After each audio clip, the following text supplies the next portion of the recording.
O primeiro passo é identificar a dificuldade. Isso é muito óbvio, isso é muito claro, né? Vocês param de conversar, vocês param de sorrir.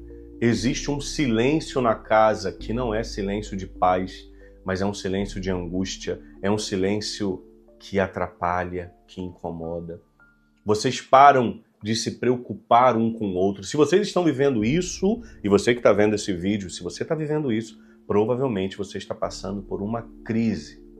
Mas os antigos, eles falam um ditado que diz assim: o costume do cachimbo deixa a boca torta. E sabe qual é o grande problema? Talvez você já tenha acostumado a viver em estado de crise. E aí você acha que já não vale mais a pena.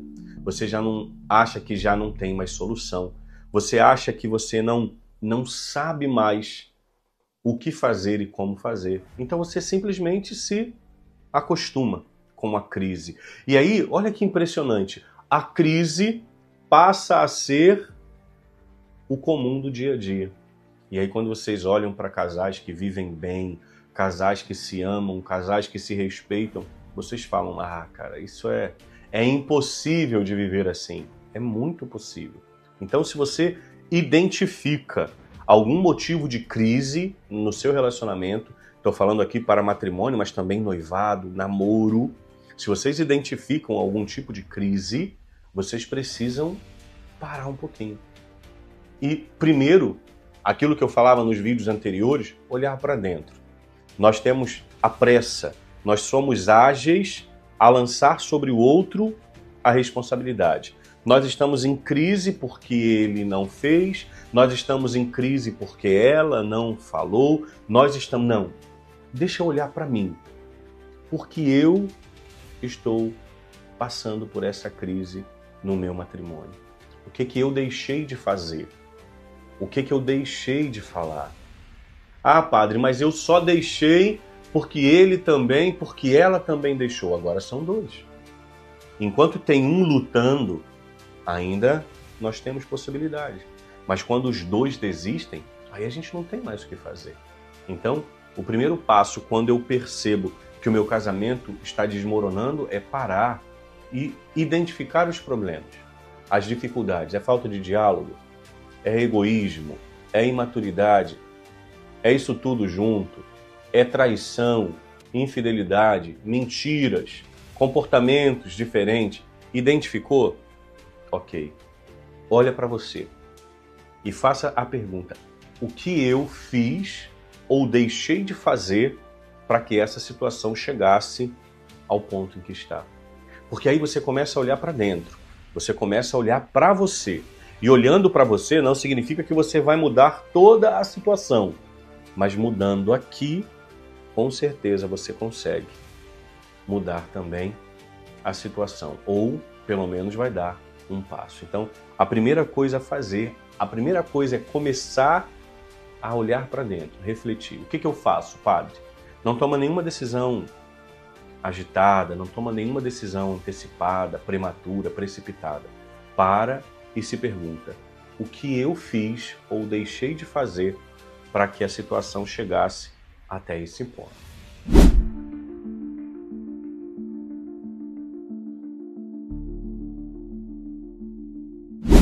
O que acontece, padre, quando o casal só reage?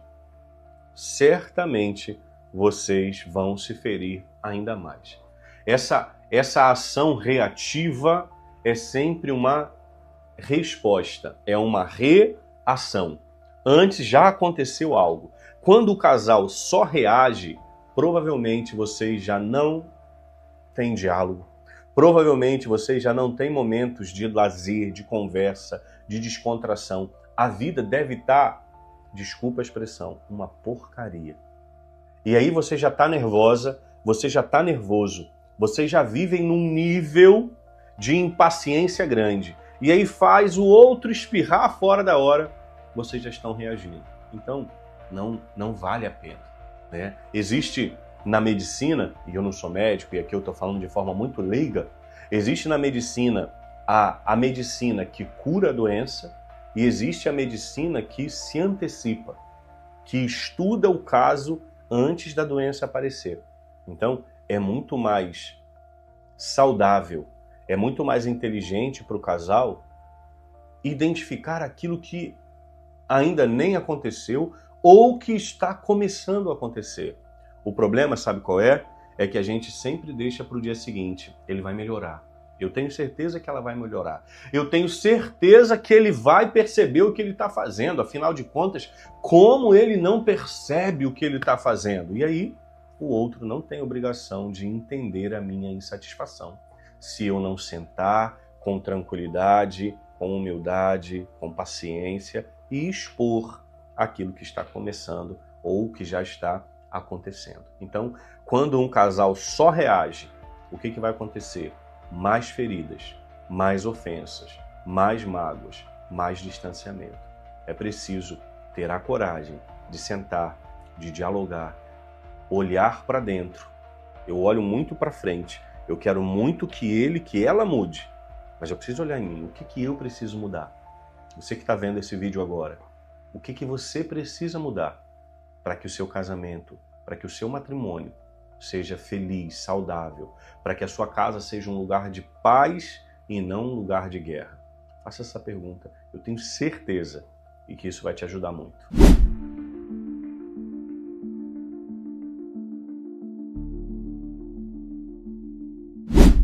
Às vezes a gente fica pensando ou muito focado numa coisa, como se aquilo fosse um único problema do meu matrimônio. Por exemplo, atendi outro dia uma situação.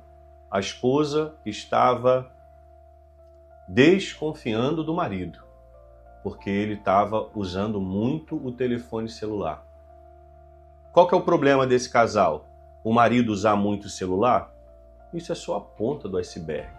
Como é que está o diálogo dos dois? Como é que está a intimidade dos dois? Será que eles têm momento de descontração? Ou é mais gostoso, prazeroso ficar com um telefone na cara do que sentar do lado da esposa? É muito fácil a gente lançar sobre o outro a culpa e a responsabilidade. É claro que a culpa é do cara. Ele está desatento, ele é imaturo, ele não tem postura de homem, porque ele não entendeu que ele precisa cuidar da esposa dele.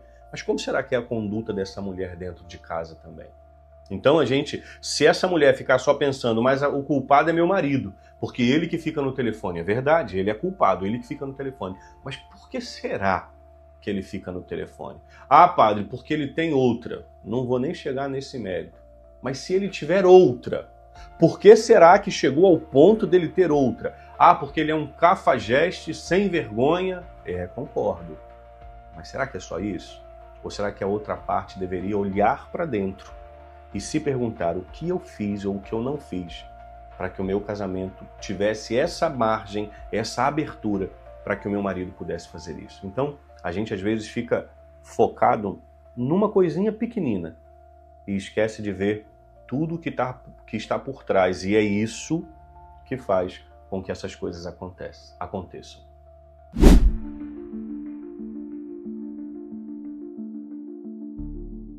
Muitas das vezes, quando os casais passam por problemas, uma das partes sempre é ferida. E é verdade, é claro que é verdade. Quando o esposo mente, quando a esposa mente, uma das partes ela é afetada, e isso é verdadeiro.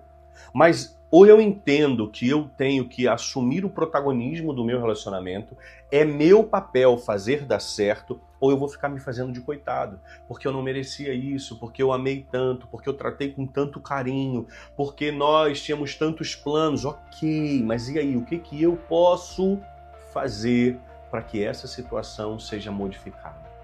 Se eu viver nessa vida de vítima, só achando que eu fui traído, que eu não merecia isso, que eu sou uma pessoa muito boa, eu não consigo perceber que eu também devo ser protagonista do meu relacionamento. Fazer o meu relacionamento dar certo é meu papel. É claro que é o papel do outro, dele, dela, mas é o meu papel. Então eu preciso assumir a responsabilidade. Por isso eu devo me perguntar o que eu fiz ou o que eu não fiz para que o meu relacionamento chegasse ao ponto que está hoje. Essa pergunta, ela é incômoda. ela nos incomoda demais, ela nos faz mal. Sabe por quê? Porque ela nos tira da nossa zona de conforto. Vou falar uma coisa muito estranha aqui, mas eu me explico. Ser vítima é confortável. Nossa, padre, discordo do Senhor. Certo, você pode discordar. Não é confortável ser vítima no que tange ao que eu sinto, ao que me foi feito. Mas é confortável achar que todo o erro do mundo é do outro. É confortável achar que minha família só não está dando certo porque ela errou comigo. É muito confortável achar que o meu casamento acabou porque ele me traiu. Não é confortável o que eu sinto, mas é confortável a responsabilidade que eu coloco sobre o outro.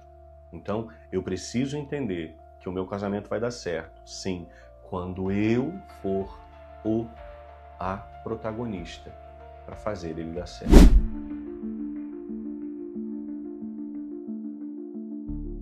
O grande problema de muitos casais é esperar a mudança do outro. É o que eu falava sobre ser confortável. Não é confortável, como eu dizia, ser vítima, sofrer a traição, mas é confortável olhar e dizer: a culpa de tudo isso é sua. Então, é confortável esperar que o outro mude. É confortável esperar que ele entenda que ele tem que me amar e dizer que me ama e me dar um beijo de manhã. Não é confortável entender que eu devo fazer isso mesmo se ela não fizer. Então, muitíssimo mais importante para salvar um casamento é sempre a minha parte. Afinal de contas, eu sou o protagonista. Você é a protagonista do seu matrimônio. Nós temos dois. Nós somos responsáveis por isso aqui. Lançar sobre esse a responsabilidade é muito cômodo. Então, aí onde você está acompanhando esse vídeo, esse nosso bate-papo de hoje, você precisa entender que você é a responsável, você é o responsável para que o seu matrimônio dê certo. Aí, meu querido, aí, minha querida, a gente precisa chegar numa das aulas que eu falo na Alegria do Amor no Matrimônio sobre o sacrifício. Nosso Senhor não mediu esforços para nos amar. Nosso Senhor não mediu esforços para nos salvar. Assim precisa ser o nosso relacionamento. Até porque nosso Senhor nos convida a amar como Ele nos amou. Então, ou eu entendo a dinâmica do sacrifício, e sacrifício não é agradável. Infelizmente, o mundo coloca para nós: você tem que ser feliz, se você não estiver feliz, desista, vá embora, o importante é a sua felicidade. Isso é discurso. Isso é discurso. Enquanto o mundo diz para nós: seja feliz do jeito que você quer, Nossa Senhora nas bodas de Caná disse àqueles homens: fazei tudo o que Ele vos disser. É isso que nós devemos viver. Ouvir esse conselho de Nossa Senhora, e nós devemos fazer tudo o que nosso Senhor nos disser. E Ele disse para você e para mim: amai-vos como eu vos amei.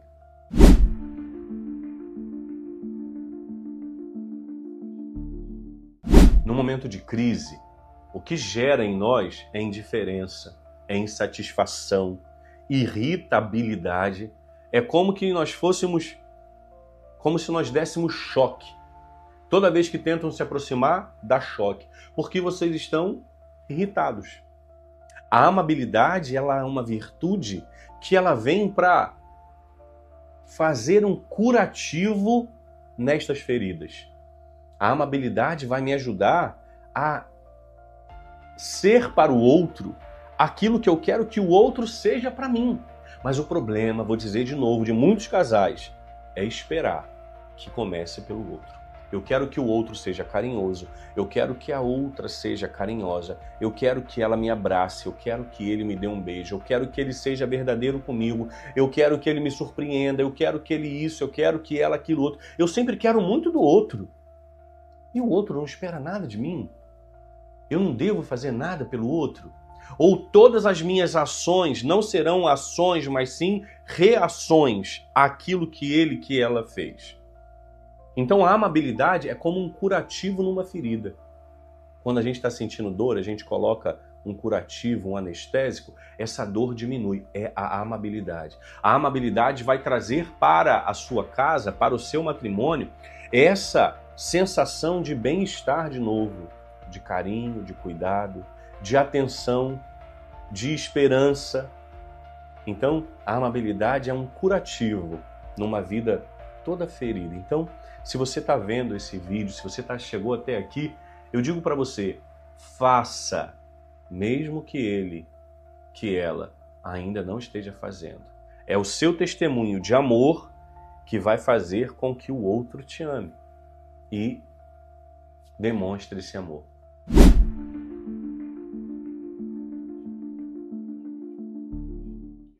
Nosso Senhor, ele precisa ser o centro da nossa vida.